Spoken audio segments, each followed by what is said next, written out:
Good morning everybody. તો આજે આપણે એકાઉન્ટના ત્રીજા લેક્ચરમાં આપણે આગળ જઈએ. હવે ફર્સ્ટ લેક્ચરમાં આપણે બ્લુપ્રિન્ટ સમજ્યા, સેકન્ડ લેક્ચરમાં આપણે ભાગીદારીનો અર્થ, લક્ષણો અને ભાગીદારી કરારનામા વિશે સમજ્યા. બરાબર. તો હવે આજે આપણે આગળ જઈએ. તો હવે સૌથી પ્રથમ પહેલા એ ચર્ચા કરીએ કે આપણે ભાગીદારી કરારનામાની અંદર આપણે કઈ બાબતો આપણે અભ્યાસ કર્યો. તો કે આપણે એમાં કરારનામું એટલે કોને કહેવાય? તો કે ભાગીદારો વચ્ચેની પરસ્પર સમજૂતી, એને લેખિતમાં રાખવામાં આવે એને ભાગીદારી કરારનામું કહેવાય. એટલે કરારનામું લેખિતમાં હોય એમાં કઈ બાબતોની સ્પષ્ટતા હોય છે?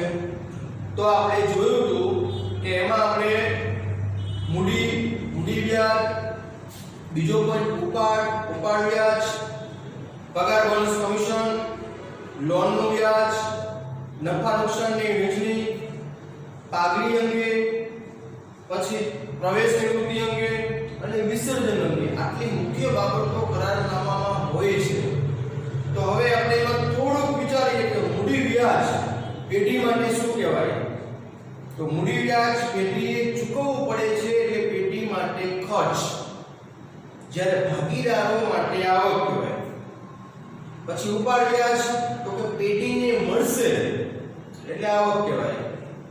લોન વ્યાજ તો કે ભાગીદારે પેઢીને લોન આપેલી હોય છે એટલે ભાગીદારને મળે છે પણ પેઢીએ ચૂકવવું પડે છે એટલે પેઢી માટે ખર્ચ. પગાર બોનસ કમિશન તો કે પેઢીએ ભાગીદારોને ચૂકવવા પડે છે એટલે પેઢી માટે ખર્ચ. પછી નફો નુકસાનની વહેંચણી તો કે એમાં કરારનામામાં સ્પષ્ટતા કરેલી હોય છે પણ જો સ્પષ્ટતા ન હોય તો સરખા ભાગે વહેંચાય. બરાબર. પછી પાઘડી અંગે, પ્રવેશ નિવૃત્તિ અંગે, વિસર્જન અંગે આટલી બાબતો આપણે જોયેલી. પણ ખાસ આપણે એ જોવાનું કે મૂડી વ્યાજ ભાગીદાર માટે શું કહેવાય? તો કે આવક. ઉપાડ વ્યાજ મૂડી વ્યાજ પેઢી માટે શું કહેવાય? તો કે ખર્ચ. ઉપાડ વ્યાજ પેઢી માટે શું કહેવાય? તો કે આવક. લોન વ્યાજ પેઢી માટે શું કહેવાય? તો કે ખર્ચ, કારણ કે પેઢીએ ચૂકવવું પડશે. પછી પગાર બોનસ કમિશન તો કે પેઢીએ ચૂકવવું પડશે એટલે ખર્ચ. બરાબર. બે બાબતો 1932 ના કાયદા મુજબ કે કરારનામામાં ન હોય તો પણ લાગુ પડે. કઈ બે બાબતો? તો કે પ્રથમ બાબત લોનનું વ્યાજ તો 6% ગણવામાં આવશે.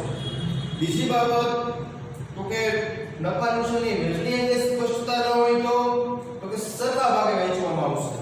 આટલી બાબતો આપણે સેકન્ડ લેક્ચરમાં જોઈ ગયા. હવે આપણે આજે એ જોઈશું કે આ ચેપ્ટરની અંદર કઈ બાબતો આપણે ભણવાની છે. તો મેં તમને અગાઉ કીધેલું છે કે ભાગીદારી પેઢીના વાર્ષિક હિસાબો કેમ લખાય, આ એના માટેનું ચેપ્ટર છે. તો વાર્ષિક હિસાબ કેવી રીતે લખાય, શા માટે લખાય તમે જાણો છો કે નફો નુકસાન જાણવા માટે. પણ કેવી રીતે લખાય, એમાં કયા ખાતાઓની જરૂર પડે? તો આપણે 11મા ધોરણમાં જોઈ ગયા કે 3 ખાતા આપણે બનાવતા હતા. બરાબર. કયા કયા 3 ખાતાઓ?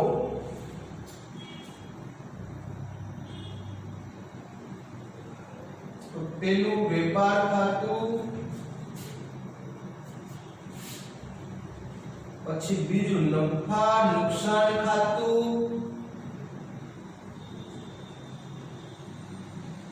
પછી ત્રીજું પાકું સરવૈયું. આવી રીતે આપણે 3 ખાતા આપણે બનાવતા હતા. તો અહીંયા આપણે ત્યાં 11મા ધોરણમાં વૈયક્તિક માલિકીના હિસાબો હતા. અહીંયા આપણે ભાગીદારી પેઢીના વાર્ષિક હિસાબો ભણવાના છે. તો અહીંયા આપણે આ 3 ખાતા તો આવશે પણ 2 ખાતા વચ્ચે ઉમેરાશે. એ કયા કયા ખાતા છે? તો ત્રીજા નંબરનું ખાતું કે નફા નુકસાન ફાળવણી ખાતું.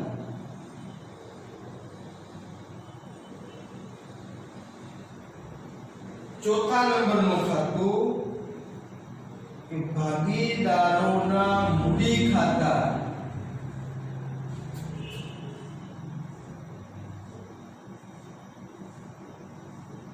ઓબ્લિક ભાગીદારોના ચાલુ ખાતા, ક્યારેક ચાલુ ખાતા પણ બનાવવા પડશે અને આગળ પાંચમું અને છેલ્લું ખાતું પાકું સરવૈયું. આવી રીતના આપણે 5 ખાતા અથવા ક્યારેક 6 ખાતા પણ જરૂર પડી શકે. બરાબર. તો આ બંને ખાતા જે નવા છે વચ્ચે ત્રીજા અને ચોથા નંબરનું ખાતું એ આપણે અહીંયા પ્રથમ ચેપ્ટરમાં ભણવાના છે. એટલે આ ચેપ્ટરની અંદર જો તમે ધ્યાન ન આપો તો બીજા ચેપ્ટરની અંદર તમને આ બાબતો ન જ આવે. બરાબર. પરફેક્ટ તમે ન કરી શકો. એટલે મેં તમને અગાઉ પણ કહેલું કે આપણે એવું વિચારવાનું કે ફર્સ્ટ અને સેકન્ડ લેક્ચર બંને જોઈન્ટ ચેપ્ટર કહેવાય અને બંનેનો ગુણભાર જોવા જાવ તો ચેપ્ટર પહેલું 5 માર્કનું સોરી 5 માર્કનું, બીજું ચેપ્ટર 11 માર્કનું, એટલે એ રીતે 15-16 માર્કનું તમારું આખું પ્રથમ અને સેકન્ડ ચેપ્ટર કહેવાય. બરાબર. એટલે હવે તમે આ બે ખાતા જે નવા છે આપણા માટે એનો અભ્યાસ આપણે કરવાનો છે. તો વેપાર ખાતું શા માટે આપણે બનાવીએ છીએ થોડુંક આપણે યાદ કરીએ. તો કે કાચો નફો કે કાચી ખોટ જાણવા માટે, ખરીદી અને વેચાણ અને અન્ય રીતે માલની જાવક એ આપણે આમાં લખીએ છીએ. નફા નુકસાન ખાતામાં તો કે એમાં બધા ખર્ચ અને આવક એના વિશે આપણે લખેલું. ખરીદીના ખર્ચ ઉપર જશે, અન્ય ખર્ચ જે છે એ નીચે આવશે, નાનું ખાતામાં આવશે. પછી એમાં આપણે ચોખ્ખો નફો કે ચોખ્ખી ખોટ જાણવા માટે હોય છે. એ જે ચોખ્ખો નફો કે ચોખ્ખી ખોટ આવે એ આપણે ફાળવણી ખાતામાં લઈ જવાના. ફાળવણી ખાતું શા માટે બનાવવાનું? તો કે એમાં સ્પેશિયલી ભાગીદારોના આવક અને ખર્ચનો હિસાબ થશે. તો ભાગીદારના ખર્ચ હોય કે ભાગીદારને લગતી આવક હોય એનો હિસાબ થશે. મતલબ પેઢી ભાગીદારને ચૂકવશે તો એ પેઢી માટે ખર્ચ કહેવાય, તો એ ફાળવણી ખાતામાં ઉધાર બાજુ આવશે. તો પેઢી કઈ રકમ ચૂકવતી હોય સામાન્ય રીતે? તો કે મૂડી ઉપર વ્યાજ ચૂકવશે. પછી બીજું તો પગાર બોનસ કમિશન ચૂકવશે. તો એ કઈ બાજુ આવે ફાળવણી ખાતામાં? ઉધાર બાજુ આવશે. બરાબર. તો પેઢી માટે આવક કઈ કહેવાય? તો કે ઉપાડ ઉપર વ્યાજ લેશે પેઢી. આવક કહેવાય એ જમા બાજુ આવશે.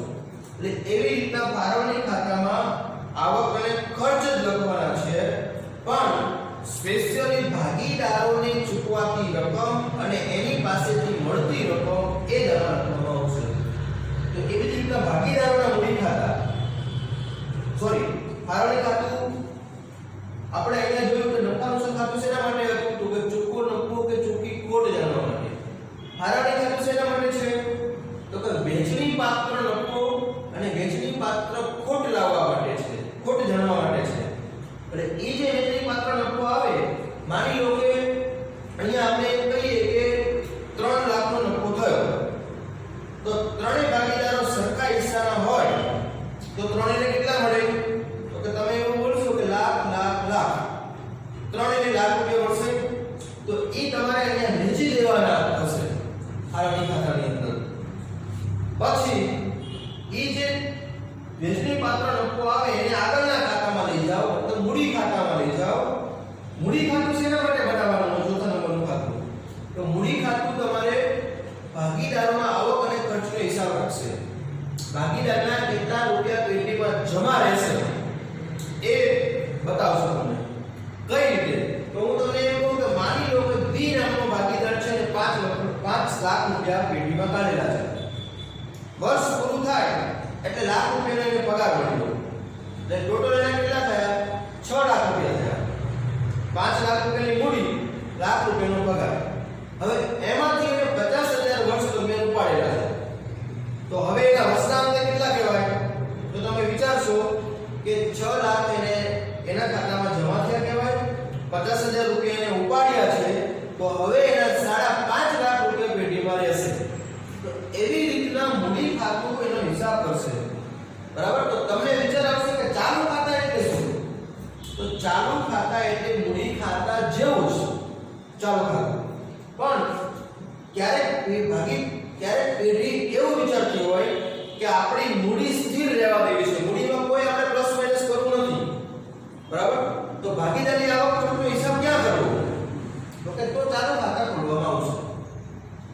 બરાબર.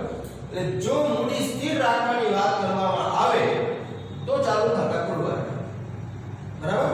પછી ભાગીદારોની જે મૂડી ખાતા બનાવ્યા એની જે બાકી નીકળશે એ તમે ક્યાં લઈ જશો? તો કે પાકા સરવૈયામાં. કઈ બાજુ લઈ જશો? તો કે પાકા સરવૈયામાં બે સાઈડ છે. જો ડાબી બાજુ તો કે મૂડી દેવા છે, જમણી બાજુ તો કે મિલકત વેરા છે. તો મૂડી દેવા બાજુ મૂડી જે છે એ ભાગીદારોની મૂડી જે તમે એની બાકી નીકળે એ મૂડી ખાતામાં મૂડી ખાતાની જે બાકી નીકળે એ પાકા સરવૈયામાં મૂડી તરીકે મુકાશે. બરાબર. એટલે મૂડી દેવા અને મિલકતના બે સાઈડ હોય એમાં મૂડી તરીકે લખાશે, આખરી મૂડી તરીકે. અને એવી રીતના આપણે પાંચે પાંચ ખાતા આપણે બનાવવાના થશે અહીંયા. બરાબર. તો 11મા ધોરણમાં આપણે જોયું હતું કે જે ત્રણ ખાતા આપણે બનાવતા હતા વેપાર, નફા નુકસાન અને પાકું શરૂ, એ તો અહીંયા સેમ ટુ સેમ એ મુજબ જ આવશે, એમાં કોઈ જ ફેરફાર થવાનો નથી. વચ્ચેના બે ખાતા જે નવા આવે છે બરાબર એ તમારે અહીંયા ફર્સ્ટ ટોપિકની અંદર તમારે ભણવાના આવશે, ફર્સ્ટ ચેપ્ટરમાં ભણવાના આવશે. બરાબર. એટલે એ બે ખાતા શું કહેવાય એના વિશે આપણે સમજીએ. તો હવે એના માટે આપણે એવું કરીશું કે ફાળવણી ખાતું અને ભાગીદારોના મૂડી ખાતા એના નમૂના પહેલા આપણે સમજીએ. બરાબર. પછી આપણને ખ્યાલ આવશે. અને ફાળવણી ખાતું કેટલા નંબરનું ખાતું છે? તો કે 3 નંબરનું. બરાબર. તો કે અહીંયા કાચો નફો આવશે, એ તમે નમૂના ખાતામાં લઈ જશો. નફા નુકસાન ખાતા ઉપરથી ચોખ્ખો નફો આવશે, એ તમે ફાળવણી ખાતામાં લઈ જશો. એટલે ફાળવણી ખાતાની શરૂઆત ક્યાંથી થવાની? ચોખ્ખો નફો કે ચોખ્ખી ખોટથી થવાની. બરાબર. એટલે આપણે જોઈએ ચોખ્ખો નફો હશે તો કઈ બાજુ લઈ જવાય? તો કે નફો હંમેશા જમા બાજુ આવે, ખોટ હંમેશા ઉધાર બાજુ આવે.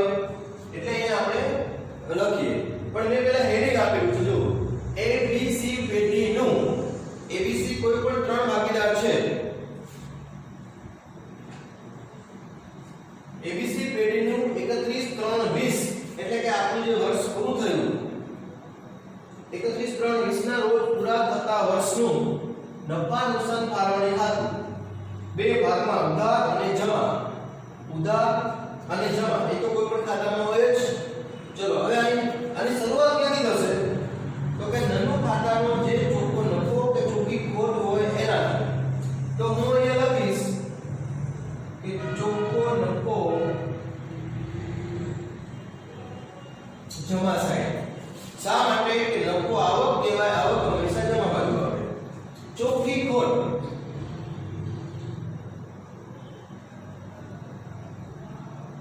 ચલો અહીંથી શરૂઆત. કૌંસમાં લખો તો લખી શકો નનું ખાતેથી લાવ્યા એવું કહી શકો. અને ત્રીજા નંબરનું ખાતું આપણું છે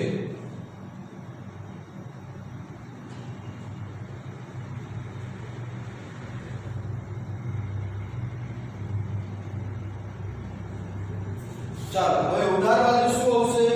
તો અહીંયા હું કહીશ, હું મેન હેડિંગ આપી દઉં કે ભાગીદારોને ચૂકવાતી રકમ કઈ?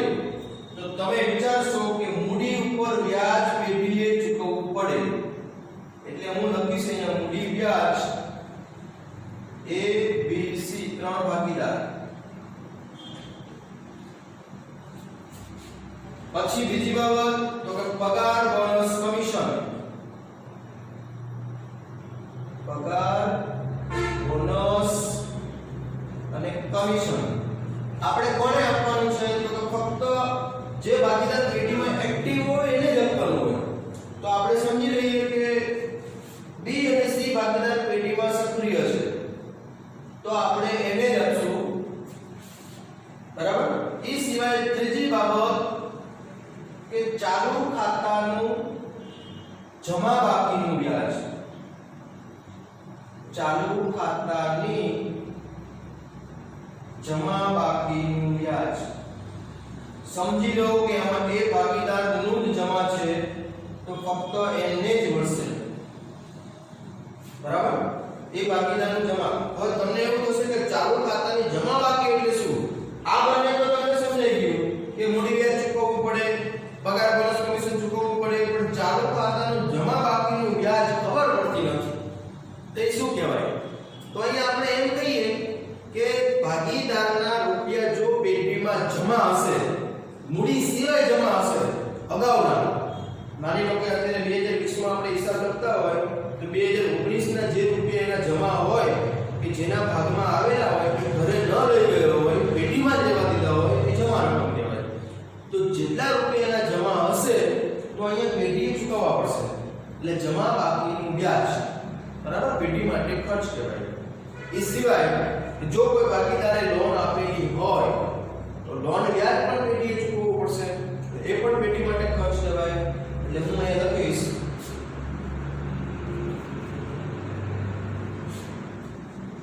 કે લોનનું વ્યાજ, સમજી લો સી ભાગીદારે આપેલી છે તો ફક્ત સી ને જ મળશે, જે ભાગીદારે આપેલી હોય એને જ મળે, બરાબર. ચાલો આટલું શું થયું? પેઢી માટે ખર્ચ, મૂડી વ્યાજ, પગાર બોનસ કમિશન, જમા વ્યાજ, લોનનું વ્યાજ. આ ચાર બાબતો પેઢી માટે ખર્ચ. પેઢી માટે ખર્ચ હોય તો ભાગીદારો માટે શું કહેવાય? તો કે આવક. શા માટે? કે બધું જ ભાગીદારને મળવાનું છે, પેઢી ચૂકવશે પણ ભાગીદારોને મળવાનું છે, બરાબર. એટલે ભાગીદારોની આવક છે, પેઢીનો ખર્ચ છે. ચાલો હવે આપણે જમા સાઈડ જઈએ તો જમા બાજુ આપણે શું લખવાનું? ઉધાર બાજુ તમે શું લખ્યું? તો કે ભાગીદારોને ચૂકવાતી રકમ. જમા બાજુ શું આવશે? તો કે ભાગીદારો પાસેથી મળતી રકમ, ભાગીદારો પાસેથી મળતી રકમ, બરાબર. તો એમાં શું આવશે? તો કે ઉપાડ વ્યાજ, ઉપાડ વ્યાજ. ભાગીદારે ઉપાડ કરેલો હોય તો એની પાસેથી વ્યાજ લેવામાં આવશે, એટલે પેઢી માટે આવક થશે. એટલે A B C ત્રણેય ભાગીદારે ઉપાડ કરેલો હોય તો ત્રણેય પાસેથી વ્યાજ મળવાનું, એટલે આવક. પછી બીજું શું હતું? તો કે અહીંયા ચાલુ ખાતાનું જમા બાકીનું વ્યાજ, બરાબર. તો અહીંયા આ બાજુ શું આવે કે ક્યારેક કોઈ ભાગીદારના જમા હોય તો એને રૂપિયા આપવાય પડે, પણ કદાચ ક્યારેક કોઈ ભાગીદારના જમા ન હોય ને ઉધાર રૂપિયા નીકળતા હોય તો એની પાસેથી વ્યાજ લેવાનું પણ હોય, એટલે ઉધાર બાકી ઉપર વ્યાજ લેવામાં આવશે. જમા ઉપર જો વ્યાજ આપણે આપતા હોય તો ઉધાર બાકી ઉપર વ્યાજ આપણે લેવાનું હોય. સમજી લો તમને બીજું ઉદાહરણ આપું કે બેંકમાં આપણા જમા રૂપિયા હોય તો આપણને વ્યાજ મળે કે ચૂકવવું પડે? તો કે બેંકમાં જમા હોય તો આપણને વ્યાજ મળે છે, પેઢીએ બેંકે ચૂકવવું પડે છે. તો એવી જ રીતના ભાગીદારના રૂપિયા જમા હોય તો પેઢી વ્યાજ આપે છે, પેઢીએ ચૂકવવું પડે છે, બેંક ચૂકવે છે, એવી રીતે પેઢી ચૂકવે છે, બરાબર. પણ જો માની લો કે આપણે બેંકમાંથી લોન લીધી હોય તો આપણે વ્યાજ ભરવું પડે ને, બરાબર. પેઢીને બેંકને મળશે તો એવી જ રીતના અહીંયા ભાગીદારે વધારે રૂપિયા ઉપાડી લીધા હોય તો ભાગીદારે વ્યાજ ભરવું પડે, એટલે ઉધાર બાકી ઉપર ભાગીદારે વ્યાજ ભરવું પડશે, પેઢીને મળશે, બરાબર. આપણે સમજી લેવાનું કે બેંક સિલક હોય તો બેંક સિલક હોય તો આપણને વ્યાજ મળે છે, પણ જો આપણે ઓવરડ્રાફ્ટ હોય તો આપણે વ્યાજ ચૂકવવું પડે છે, બરાબર ને. તો એવી રીતના અહીંયા ભાગીદારના રૂપિયા જમા છે તો ભાગીદારના પૈસા મળવાના છે, અને અહીંયા ભાગીદારના ઉધાર રૂપિયા છે તો એને વ્યાજ ચૂકવવું પડશે, બરાબર. અને એવી રીતના અહીંયા લખશું આપણે ભાગીદારનું ચાલુ ખાતાની ઉધાર બાકીનું વ્યાજ, ચાલુ ખાતાની ઉધાર બાકીનું વ્યાજ. કૌંસમાં માની લો કે અહીંયા આપણે એમ કહીએ B અને C આ બે ભાગીદારની ઉધાર બાકી છે તો એને વ્યાજ ચૂકવવું પડશે, B અને C એ ચૂકવવું પડશે, પણ પેઢીને મળશે એટલે જમા બાજુનું ધ્યાન, બરાબર. હવે આટલી બાબતો અહીંયા આપણે ભાગીદારના આવક ખર્ચમાં આપણે હિસાબ કર્યો, બરાબર. કે અહીંયા પેઢી બધી રકમ ચૂકવે છે એટલે પેઢી માટે ખર્ચ, અહીંયા બધી રકમ ઉપાડ વ્યાજ અને ચાલુ ખાતાની ઉધાર બાકીનું વ્યાજ એ પેઢીને મળે છે એટલે પેઢી માટે આવક, બરાબર. આટલું આપણે જોયું. પણ હવે આમાંથી એક બાબત કાઢી નાખીશ જો લોનનું વ્યાજ બરાબર એ લોનનું વ્યાજ છે એ અહીંયા જૂના સિલેબસની અંદર પહેલા આરોહી ખાતામાં મૂકવામાં આવતું હતું પણ 2 વર્ષથી જે નવો અભ્યાસક્રમ આવ્યો એની અંદર લોનનું વ્યાજ છે એ નાનું ખાતામાં લઈ જઈશું મતલબ આ ખાતામાં લઈ જઈશું બરાબર છે ભાગીદારની તે લોન પણ છતાં નવા સિલેબસ મુજબ એવું કહેવામાં આવે છે કે ભાગીદારની લોનનું વ્યાજ નાનું ખાતામાં મૂકો ભાગીદારનો હોવા છતાં કારણ કે પેઢી એવું વિચારે છે કે આપણે બીજા પાસેથી લોન લીધી હોત ભાગીદાર સી પાસેથી નથી લીધી પણ બેંકમાંથી લીધી હોત તો આપણે વ્યાજ ચૂકવવું પડે જ ને તો આપણે ક્યાં લખવાના હતા તો કે નાનું ખાતામાં લખવાના હતા તો અહીંયા પણ જે આ લોનનું વ્યાજ છે બરાબર એ આપણે નાનું ખાતામાં લખો એવું કહેવામાં આવશે એટલે હું આ જે લોનનું વ્યાજ છે એને હું અહીંથી કાઢી નાખીશ બરાબર ભાગીદારનો હોવા છતાં કાઢી નાખીશ એ એક જ બાબત નીકળશે ચાલો હવે અહીંયા બાજુ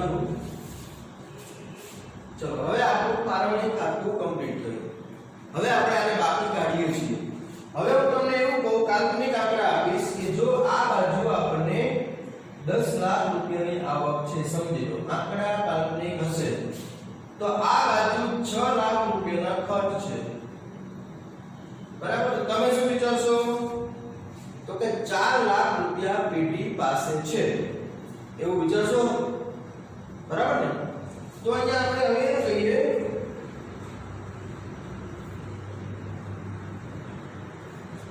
બાકી કાઢું છું આ બાજુ 10 લાખ નું ટોટલ થશે એ 10 લાખ આપણે આ બાજુ મૂકીશું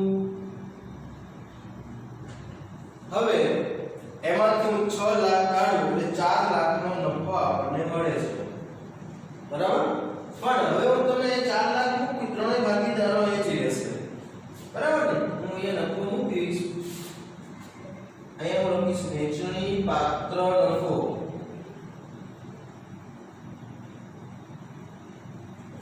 A ભાગીદાર B ભાગીદાર અને C ભાગીદાર ત્રણેયને 4 લાખ રૂપિયાનો નફો અને ત્રણેય વચ્ચે આપણે વેચી દઈશું બરાબર જે પ્રમાણે સૂચના હશે એ પ્રમાણે વેચી દઈશું પણ જો એવું કહેવામાં આવે કે 4 લાખના નફામાંથી 10% રકમ સામાન્ય અનામત ખાતે લઈ જાઓ બરાબર તો આપણે શું કરીશું તો તમે વિચારશો 4 લાખના 10% કેટલા તો કે 40000 તો 40000 તમે અહીંયા સામાન્ય અનામત ખાતે લઈ જાઓ તો હું લખીશ અહીંયા સામાન્ય અનામત ખાતે 40000 બરાબર તો હવે અહીંયા કેટલા વધે તો તમે એવું વિચારશો 4 લાખમાંથી 40000 ગયા તો અહીંયા વધશે 3,60,000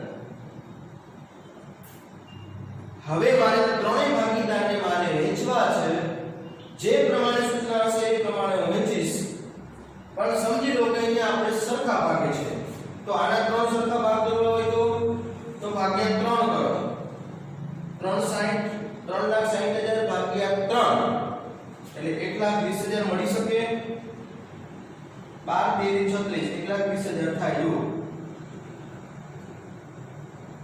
બરાબર તો ત્રણેય ભાગીદારને આટલા મળશે તો હવે આપણને એક પ્રશ્ન થશે કે સામાન્ય અનામત એટલે શું બરાબર આપણે થોડી 11 માં ચર્ચા કરેલી પણ અહીંયા થોડા આપણે ડીપમાં જઈએ કે સામાન્ય અનામત એટલે શું કહેવાય તો જે નફો થાય એમાંથી પેઢી બચત કરશે અહીંયા બરાબર સામાન્ય અનામત એટલે એક પ્રકારની બચત શેના માટે કરવાની કે કદાચ ભવિષ્યની અંદર જો આકસ્મિક નુકસાન જાય પેઢીને આફતો આવે તો ઈ જે પૈસા દર વર્ષે આ ભેગા કરવામાં આવશે આ કોઈ આ વર્ષે આપણે ભેગા કરીએ છીએ એવું નથી દર વર્ષે ભેગા કરવાના નફામાં પછી 10 વર્ષના જેટલા બી રૂપિયા ભેગા થયા હોય માની લો કે 11મા વર્ષે કોઈ આફત આવે તો આપણે આ રૂપિયા આપણે આફતના સંજોગોમાં વાપરી શકીએ બરાબર એના માટે સામાન્ય અનામત છે આકસ્મિક નુકસાનો આવ્યા હોય કોઈ કુદરતી આફત હોય કોઈ માનવસર્જિત આફત હોય તો એના માટે આપણે એ રૂપિયા વાપરી શકીએ સમજી લો કે અત્યારે આપણે કોરોના વાયરસના હિસાબે ઘણી બધી કંપનીઓ બંધ છે પણ કંપનીની અંદર કામ કરતા કર્મચારીને પગાર ચૂકવવો પડે છે જો કંપનીએ બરાબર, ગવર્નમેન્ટ એવું કીધેલું છે કે પગાર ચૂકવો તમે, કોઈને છૂટા નહીં કરો, પગાર ચૂકવો. તો હવે અત્યારે કંપનીનું પ્રોડક્શન બંધ છે, કંપનીનું સેલિંગ બંધ છે અથવા ઓછું છે, તો નફો એનો ઓછો થવાનો. બરાબર, તો અત્યારે કંપની રૂપિયા લાવશે ક્યાંથી પગાર ચૂકવવા માટે? તો અત્યારે કંપની પાસે જે આવા સામાન્ય નામ તરીકે ભેગી કરેલી બચત હોય એમાંથી કંપની કર્મચારીઓને ચૂકવશે. બરાબર, જો આ એક પ્રકારની આફત છે, માનવસર્જિત આફત કહેવાય. આમ જો તો કુદરતી આફત તો નથી, તો બધા જાણો છો માનવસર્જિત આફત છે. બરાબર ને? ચીનમાંથી આવેલો વાયરસ છે એટલે કોઈ તમે કુદરતી આફત કહી શકતા નથી. જો બરાબર, તો આવી આફતો સામે તમે લડી શકો એટલે સામાન્ય અનામત એક પ્રકારનું એકત્રિત નફો, એકત્રિત બચત કહેવાય. જો દરેક વ્યક્તિ આપણે કેમ બચત કરતા હોય એવી રીતના પેઢી અને કંપની પણ બચત કરશે. બરાબર, એટલે એવી રીતે અહીંયા બચત કહેવાય. દાખલા તરીકે આપણે પહેલા પણ જોવા જાવ તો 1920 ની અંદર જ્યારે પ્લેગ આવ્યો, જ્યારે પ્લેગ નામનો રોગ આવ્યો ત્યારે પણ મોટી આફતો થયેલી. બરાબર, ત્યારે તો હજી મેં એવું વિચારી છે એના માટે તો કે આના કરતાં પણ એ વખતે ભયંકર પરિસ્થિતિ હતી, પણ એ મોટા ભાગે યુરોપના દેશોમાં હતા પ્લેગ. આપણે ઇન્ડિયાની અંદર હતો પણ ઇન્ડિયામાં એનું બહુ મોટું સ્વરૂપ નહોતું. બરાબર, એટલે એ વખતે તો એવું કહેવાય છે કે દુનિયાની 25% વસ્તી મૃત્યુ પામી હતી. બરાબર, તો એક કરતા તો કોરોના વાયરસ અત્યારે એના કરતા સ્થિતિ સારી કહેવાય. પણ આપણા માટે પ્રથમ વખત છે, આપણે આવું કોઈ દિવસ વિચાર્યું પણ નહોતું અને કોઈ દિવસ આવું સપનામાં આપણે વિચાર્યું નહીં હોય કે આવી મોટી આફત થશે, ઇન્ડિયા આટલું 2-3 મહિના લોકડાઉન રહેશે, આપણે એવું ક્યારેય કલ્પના નહોતી કરી. બરાબર, તો આવી આફતો સામે લડી શકાય એના માટે સામાન્ય અનામત જેવી રકમ વપરાતી હોય છે. બરાબર, ચાલો હવે આપણે આગળ જઈએ. ફાળવણી ખાતું આપણું પૂરું થયું. હવે આપણે ચોથા નંબરનું ખાતું ભાગીદારોના મૂડી ખાતા, એના વિશે આપણે ચર્ચા કરીએ. તો મૂડી ખાતા શું કહેવાય? તો કે એમાં ભાગીદારની આવક ખર્ચનો હિસાબ અને છેલ્લે પેઢી પાસે ભાગીદારોની રકમ જમા કેટલી રહેશે મૂડી તરીકે એનો હિસાબ કરશે. બરાબર, તો હવે આપણે એવું કહીએ કે આ જે વેચણી પાત્ર નફો છે એ આપણે અહીંયા મૂડી ખાતામાં લઈ જવામાં આવશે. કઈ બાજુ લઈ જવું? તો આપણે વિચારશું કે નફો છે તો જમા બાજુ લઈ જવાય ને. બરાબર, એટલે મૂડી ખાતા કેવી રીતે બનાવવામાં આવે છે આપણે એ જોઈએ, પછી ચાલુ ખાતા કેવી રીતે બનશે એ જોઈએ. જો કે મૂડી ખાતા જેવા ચાલુ ખાતા છે એટલે એમાં બહુ સમય નહીં લાગે. બરાબર, ચાલો એટલે હવે આપણે હું આ પૂછું છું, આપણે આ બંને સમજવાના બાકી, મૂડી ખાતા અને ચાલુ ખાતા. બરાબર,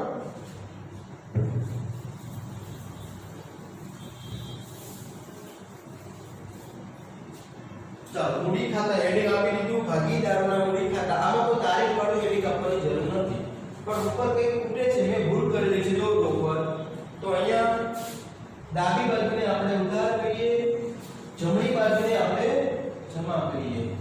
એ બે નળનું તો માર્ક્સ તમારો કપાઈ શકે, અડધો એક માર્ક તમારો ઓળી શકે. બરાબર, ચાલો હવે આની શરૂઆત ક્યાંથી કરવી? તો ભાગીદારોની મૂડી, સામાન્ય રીતે ભાગીદારોની મૂડી જમા હોય. બરાબર ને?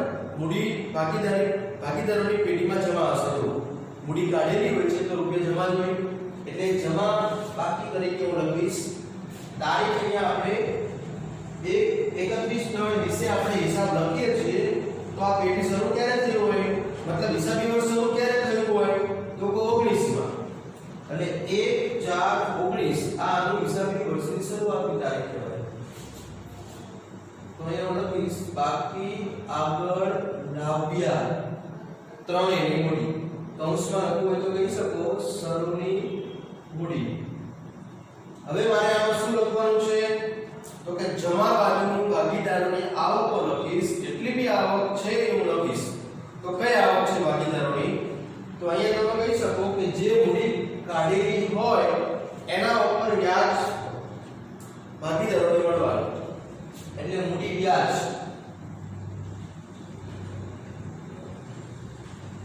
તારીખ કઈ આવશે? તો કે વર્ષના અંતે આપણે ચૂકવતા હોય એટલે અંતની તારીખ.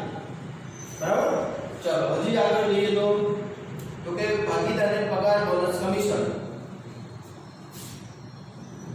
તારીખમાં 31/3/20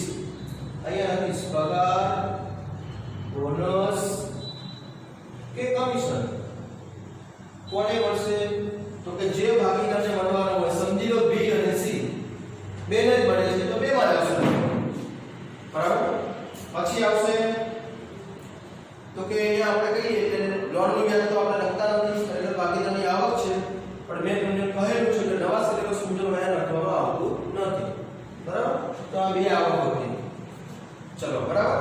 હવે આના ઉપરથી વિચારવા જાઓ તો અહીંયા જો મૂડી વ્યાજ અહીંયા ઉધાર સાઈડ છે, તો મૂડી ખાતામાં કઈ બાજુ ગયું? જમા બાજુ. શા માટે? કે પેઢી માટે ખર્ચ પણ ભાગીદાર માટે આવક એટલે જમા. એવી જ રીતે પગાર બોનસ કમિશન પેઢી માટે ખર્ચ ભાગીદાર માટે આવક. બરાબર? પછી ચાલુ ખાતું તો અહીંયા છે ને આપણી પાસે અહીંયા આપણે મૂડી ખાતાની ચર્ચા કરીએ છીએ. બરાબર? એટલે ચાલુ ખાતું એમાં બધું કોન્સ નથી થતું પણ સામાન્ય રીતે બે બાબત. ચલો આવક પૂરી. હવે આપણે એક બાબત છે આવક તરીકે કે વેચની પાત્ર નફો એ ભાગીદાર માટે આવક જ કહેવાય. તો હું અહીંયા લખીશ કે વેચની પાત્ર નફો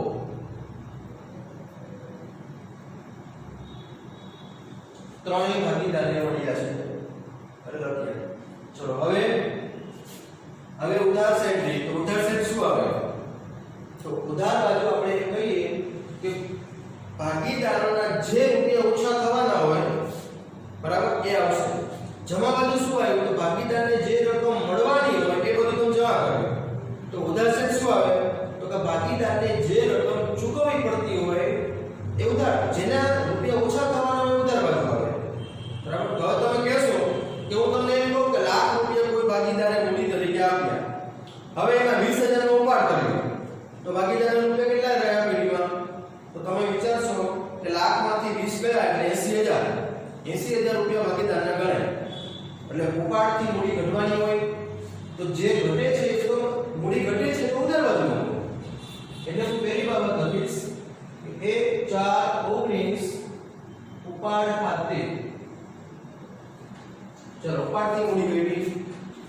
પછી ઉપાડ વ્યાજથી પણ મૂડી ઘટવાની, કારણ કે ઉપાડ વ્યાજ તમે ભરો નહીં તો તમારા એટલા મૂડીમાંથી કપાઈ જવાના. બરાબર? એટલે ઉપાડ વ્યાજ તારીખ આખરની, કારણ કે આખરે હિસાબ થતો હોય એટલે ઉપાડ વ્યાજ ખાતે. બરાબર? ચલો આ રીતે આ બાજુ આપણે આવકો લખી, આ બાજુ આપણે ભાગીદારોના ખર્ચ લખ્યા. બરાબર? એટલે હવે તમે વિચારી શકો છો કે ઉપાડ વ્યાજ અહીંયા જમા છે તો અહીંયા ઉધાર બાજુ આવ્યું. અગર પેઢી માટે આવક હોય તો ભાગીદાર માટે ખર્ચ, ભાગીદાર માટે આવક છે એ પેઢી માટે ખર્ચ. વિચારી શકો છો. ચાલુ ખાતું એક નથી, કારણ કે આ મૂડી ખાતાની ચર્ચા કરીએ છીએ. ચાલુ ખાતાની વાત અહીંયા મૂડી ખાતામાં નથી આવતી. બરાબર? કારણ કે બેમાંથી આપણે એક બનાવવાનું છે. બરાબર? એટલા માટે. ચલો હવે આપણે નફો અહીંયા લખ્યો તો ક્યારેક પેઢીમાં ખોટ બી હોઈ શકે ને. ખોટ હોય તો કઈ બાજુ લખાય? તો સૌથી પહેલા તો આપણે એ ચર્ચા કરીએ કે ખોટ હોય તો અહીંયા કઈ બાજુ આવે? તો અહીં તમે જાણો છો કે ખોટ હોય તો આ બાજુ પણ આવી શકે. વેચણી પાત્ર ખોટ જો હોય તો બંને એક સાથે ન હોય, કાં તો નફો હોય કાં તો ખોટ હોય. પણ ખોટ હોય, નફો તમે જમા લખ્યો તો ખોટ હોય તો શું ઉધાર આવશે? મૂડી ખાતામાં ઉધાર બાજુ 31/3/20 એટલે લખશો વેચણી પાત્ર ખોટ.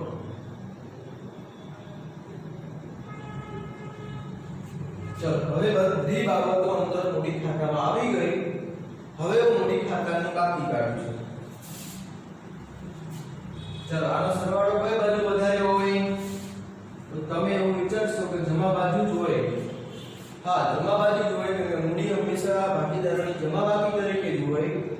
બરાબર? એટલે જમા બાજુનો સરવાળો આપણે પહેલા કરવાનો, પછી બધો સરવાળો આપણે અહીંયા મૂક્યો અને પછી આપણે બાકી કાઢ્યું. બરાબર? તો અહીંયા હું લખીશ 31/3/20 બાકી આગળ લઈ ગયા અને કૌંસમાં લખીશ લાવ્યામાં શું હતું? સરવણી મૂડી. તો અહીંયા શું આવશે? તો કે આખરની મૂડી. બરાબર? ભાગીદારના વર્ષના અંતે જે મૂડીનો હિસાબ થયો એમાં કેટલા રૂપિયા એના મળે છે એ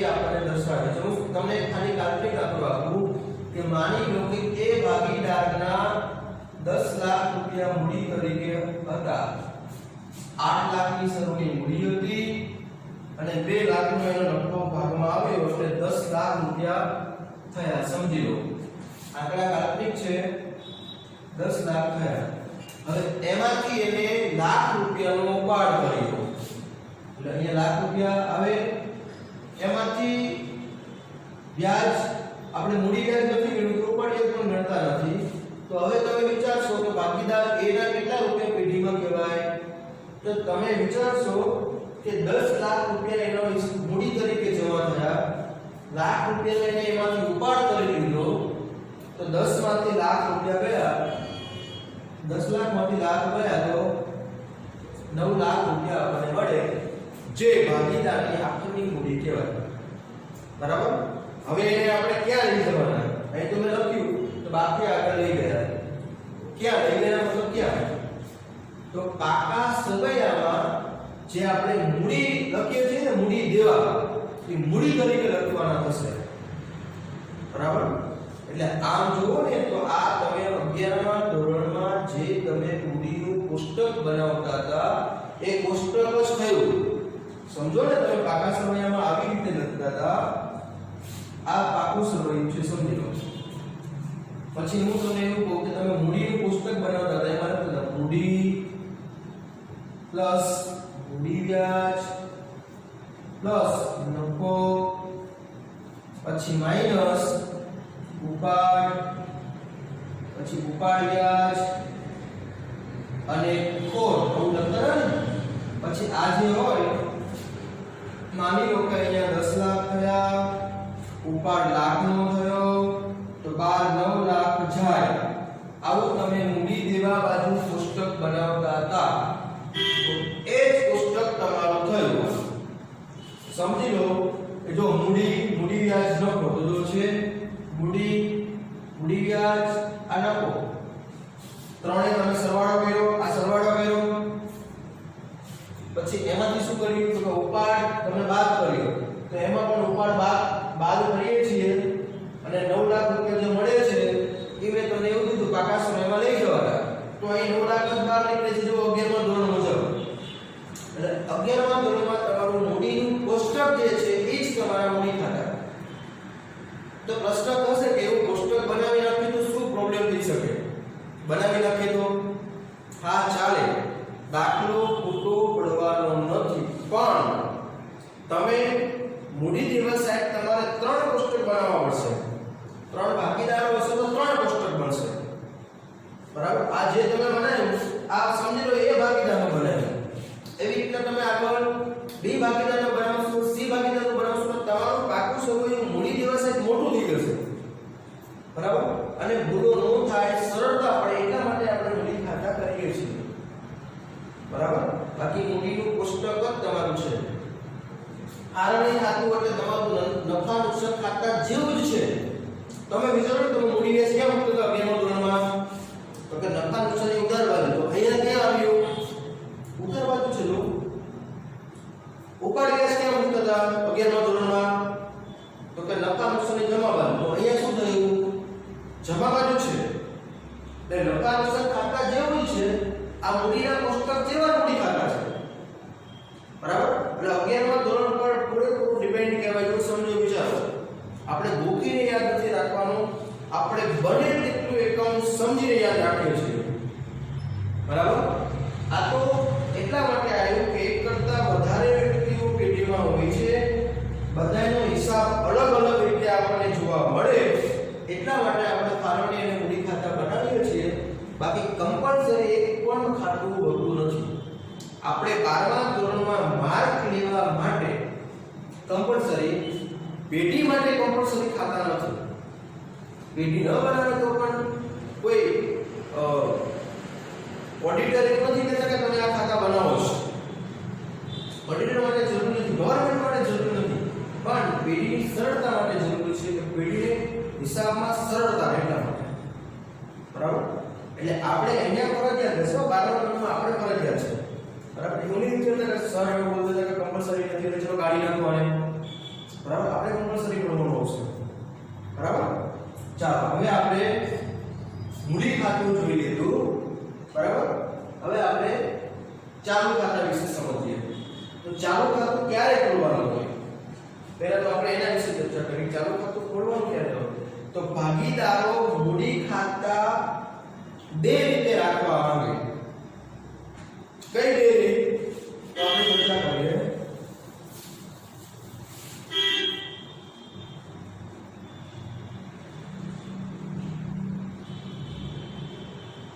એક અસ્થિર પદ્ધતિથી મૂડી રાખે અને બીજું સ્થિર પદ્ધતિથી મૂડી રાખે. મૂડી રાખવાની બે રીત છે, અસ્થિર પદ્ધતિ અથવા સ્થિર પદ્ધતિ. અસ્થિર પદ્ધતિનું નામ વિચારો તો કે મૂડી જે શરૂઆતમાં હોય એ વર્ષના અંતે જુદી જોવા મળે એને અસ્થિર કહેવાય. બરાબર. અથવા મૂડીમાં બધું આપણે મિક્સ કરી દેતા હોય, બધી આવક ને ખર્ચ, તો પણ અસ્થિર બની જવાનું. તો આપણે અહીંયા શું કર્યું કે જે મૂડી હતી એમાં બધું મિક્સ કરી દીધું. મૂડી વ્યાજ, પગાર બોનસ કમિશન, નફો ઉપાડ, આ બધું આપણે પ્લસ માઈનસ કરીએ છીએ. એટલે મૂડી આપણી સ્થિર રહેવાની નથી, અસ્થિર બની ગઈ. શરૂઆતમાં આપણે પાસે 8 લાખ રૂપિયા હતા, તો અહીંયા વર્ષના અંતે આપણી પાસે 9 લાખ રૂપિયા થઈ ગયા, અસ્થિર બની ગઈ. જો પ્લસ માઈનસ કર્યું એટલે આ અસ્થિર પદ્ધતિ મુજબ મૂડી ખાતા થયા. બરાબર. જો તમને અસ્થિર પદ્ધતિ મુજબ ખાતા પૂછે તો તમે આ મૂડી ખાતા આવી રીતે બનાવી શકો. પણ માની લો કે તમને સ્થિર પદ્ધતિ મુજબ પૂછે કે સ્થિર પદ્ધતિ મુજબ મૂડી ખાતા આપણે બનાવવા હોય તો કઈ રીતે બનાવી શકીએ? બરાબર. તો અહીંયા સ્થિર પદ્ધતિમાં કેવું હોય કે મૂડી ખાતામાં જ આવે. બરાબર. મૂડી ખાતામાં જ આવે. એટલે આપણે વિચારીએ તો આ બધું શું? આ બધું ક્યાં આપવાનું? ઉપાડ વ્યાજ, પગાર, નફો, ઉપાડ વ્યાજ, ખોટ, આ બધી અસર ક્યાં આપવાની? તો કે એ બધી અસર આપવા માટે આપણે ચાલુ ખાતા ખોલવાના. ભાગીદારનો આવક અને ખર્ચનો હિસાબ કરવા માટે ચાલુ ખાતા ખોલવાના. મૂડીને સ્થિર રહેવાનું. એટલે મૂડી ખાતામાં મૂડી સિવાય કંઈ લખવામાં આવતું નથી. બરાબર. તો એ સ્થિર પદ્ધતિ કહેવાય. એટલે આપણે સ્થિર પદ્ધતિ પૂછાય તો આપણે મૂડી ખાતા ને સીધું કાકા સમયમાં મૂડી તરીકે મૂકી દો અને આ બધી અસર આપવા માટે ચાલુ ખાતા ખોલો. બરાબર. ને સ્થિર પદ્ધતિ પૂછાય તો એ ખાતા આપણે 5 જ બનાવવાના. 6 બનાવો તો 6 બનાવી શકો, પણ મૂડી ખાતામાં મૂડી સિવાય કઈ આવશે નહીં. ખાલી બાકી આગળ લાવ્યા તરત જ એની બાકી કાઢી દો. હા, ઇન કેસ કોઈ ભાગીદાર વચ્ચેથી મૂડી લાવે તો અંદર નોંધ કરવાની, પણ મૂડી ખાતામાં મૂડી સિવાય કઈ આવવાનું નથી. બરાબર. આ બધી અસરો આપણે ક્યાં આપવાની? તો કે ચાલુ ખાતામાં આપવાની. બરાબર. એટલે એને સ્થિર પદ્ધતિ કહેવાય. ફરી વખત બોલું છું, અસ્થિર પદ્ધતિ તો કે મૂડી શરૂઆતમાં હોય તો વર્ષના અંતે સુધી જુદી જોવા મળતી હોય, અથવા આવક ખર્ચનો હિસાબ બધું જ મૂડીમાં પ્લસ માઈનસ થતું હોય તો એને અસ્થિર પદ્ધતિ કહેવાય. આ અસ્થિર પદ્ધતિ છે. સ્થિર પદ્ધતિ તો કે એમાં મૂડી સિવાય કંઈ લખવાનું નહીં, એ સ્થિર પદ્ધતિ કહેવાય. બરાબર. તો હવે આપણે એવું કરીએ, જો સ્થિર પદ્ધતિ હોય તો કેવી રીતે આપણે મૂડી ખાતા બનાવવા એની ચર્ચા કરીએ.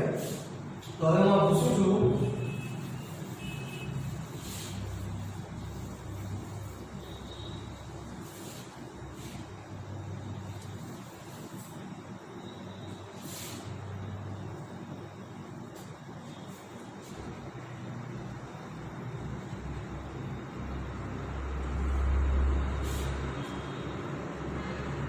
ચલો મૂડી સિવાય કે લખવાનું નથી, મેં મૂડી મૂકી દીધી. ઇન કેસ કોઈ ભાગીદાર વચ્ચેથી મૂડી લાવે, માની લો કે બી નામનો ભાગીદાર વચ્ચેથી 3 લાખ આવે છે તો બી માં આપણે જમા કરીશું. બરાબર. પણ અહીંયા શું લખાય? તારીખ કઈ તારીખે લાવ્યો? તો 10મા મહિનામાં. તો 1/10/19 કેટલા રૂપિયા લાવ્યો? 3 લાખ. તો અહીંયા વિગતમાં શું લખશું? તો કે આપણે લખશું રોકડ તરીકે લાવ્યો તો રોકડ લખાય, ચેક આપ્યો તો બેંક ખાતે લખાય. એટલે રોકડ અથવા બેંક ખાતે કૌંસમાં લખવું હોય તો વધારાની મૂડી. બરાબર. ચલો આવી રીતે આપણે મૂડીમાં બીજું કંઈ લખવાનું નથી. એટલે હવે હું મૂડી ખાતા બંધ કરીશ. તો ત્રણેયની જે બી બાકી નીકળે લખશું આપણે બાકી આગળ રહી ગયા 31 3 20 આવી રીતના આપણે મૂડી ખાતા બનાવવાના થશે તો મૂડીમાં મૂડી સિવાય કઈ આવતું નથી ઉપાડ બધું નીકળી ગયું બરાબર એટલે હવે આપણે જોડે જોડે ચાલુ ખાતા પર જોડી લઈએ એટલે હું હેડિંગ આપું છું ભાગીદારોના ચાલુ ખાતા દોરવાના છે તો મૂડીની જેમ જ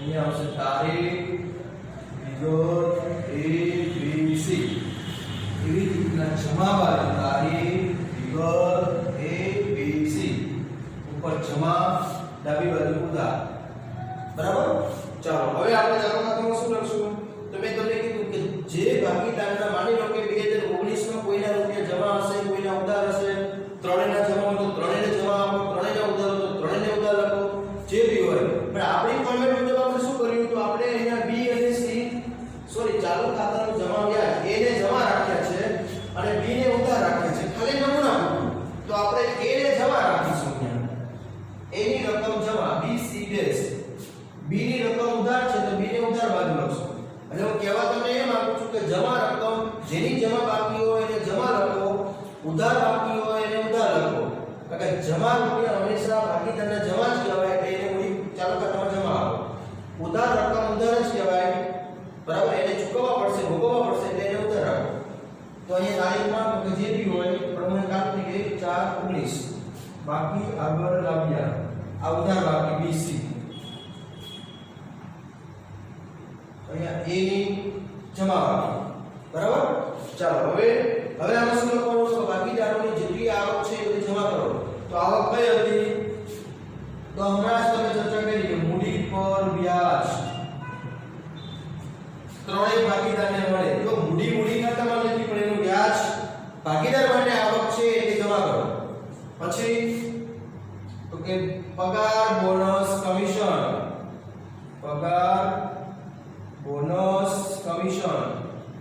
ચલો આવક છે પણ આપણે આપણા ફોર્મેટ મુજબ કોને આવક કરી B અને C તો ફક્ત B અને C ને આપો પગાર બોનસ કમિશન બરાબર પછી શું આવ્યું તો કે વેચની પાત્ર લખો લોનનું વ્યાજ આગળ છે પણ લોનનું વ્યાજ આપણે લખતા નથી મેં હમણાં જ તમને કાઢી લીધું બરાબર વેચની પાત્ર લખો પણ એ સિવાય એક બાબત નવી આવશે મૂડી ખાતામાં જે બાબત આવતી હતી એ તો આવશે એ સિવાય એક બાબત નવી કઈ વિચારો તો તમે વિચારશો કે અહીંયા ચાલુ ખાતાનું વ્યાજ આ આપણે મૂડી ખાતામાં ક્યાંય લખ્યું નહોતું પણ અહીંયા આવશે તો વિચારો કે જમા બાજુ શું આવે તો એના જો રૂપિયા જમા હોય માની લો કે એના 2 લાખ રૂપિયા જમા હતા પેઢીમાં તો હવે એને વ્યાજ મળે કે ચૂકવવાનું જમા રકમ ઉપર હંમેશા વ્યાજ મળે ભાગીદારને મળશે પેઢી ચૂકવશે બરાબર તો ભાગીદાર તો આપણે ભાગીદારોનો હિસાબ માટે બનાવીએ છીએ ને તો ભાગીદારને મળશે એટલે જમા આપો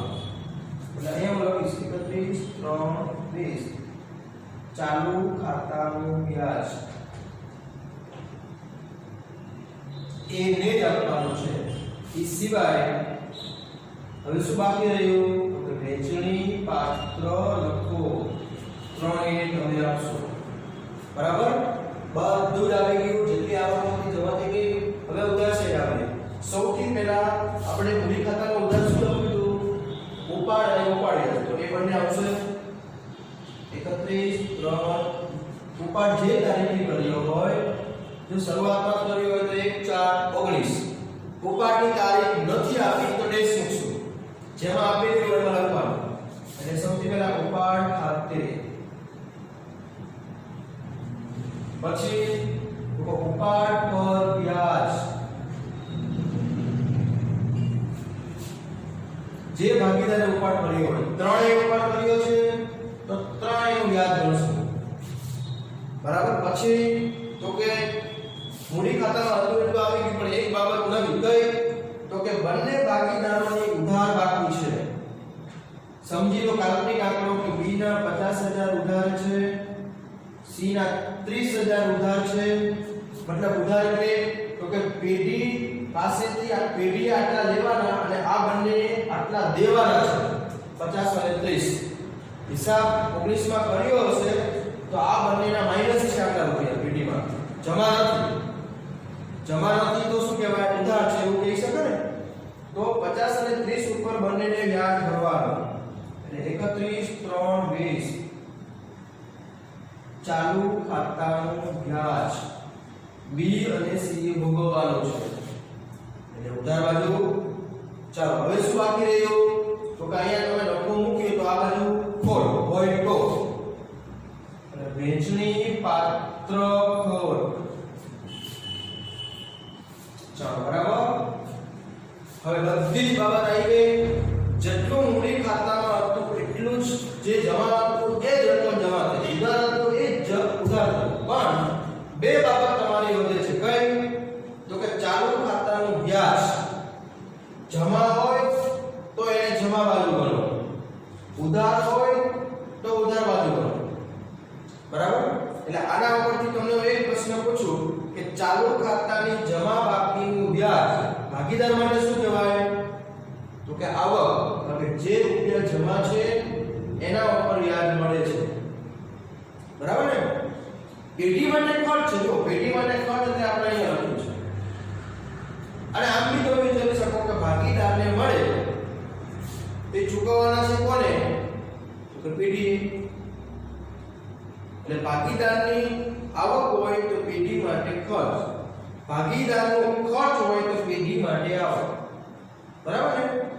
ચાલો આ ઉધાર રૂપિયા છે બંનેના તો બંને વ્યાજ ભોગવવું પડશે.